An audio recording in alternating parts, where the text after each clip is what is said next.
عايز تعرف قوة شخصيتك فعلا؟ في أقل من 30 ثانية جاوب معايا على 3 أسئلة بسيطة وفي الآخر هقول لك النتيجة. جاهز؟ يلا بينا. السؤال الأول، لو دخلت مكان لأول مرة وفي ناس كتير ما تعرفهمش بتعمل إيه؟ A.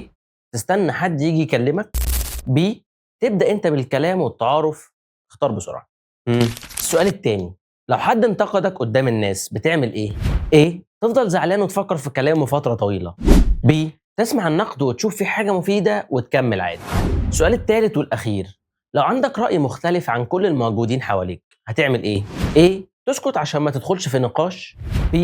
تقول رأيك باحترام حتى لو محدش موافقك. خلاص؟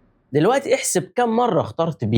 لو اخترت B مرة واحدة أو أقل فأنت غالبا شخص هادي وبتفضل تتجنب المواجهات، لكن محتاج تشتغل أكتر على الثقة بالنفس. ولو اخترت بي مرتين فأنت عندك شخصية متوازنة وبتعرف تدافع عن نفسك في مواقف كتير لكن أحيانا بتتردد.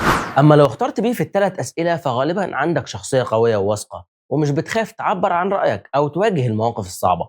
بس خلي بالك، قوة الشخصية مش معناها الصوت العالي أو فرض السيطرة على الناس. قوة الشخصية الحقيقية هي إنك تعرف تقول لأ وقت ما لازم تقول لأ، وتقول رأيك حتى لو كان مختلف، وتحافظ على هدوءك تحت الضغط. دلوقتي اكتب في الكومنتات طلعت كام من 3 وشوف كام واحد نتيجته زيك. لو عجبك الفيديو اعمل لايك وما تنساش الفولو والشير. انا اسلام صالح، اشوفكم الفيديو الجاي.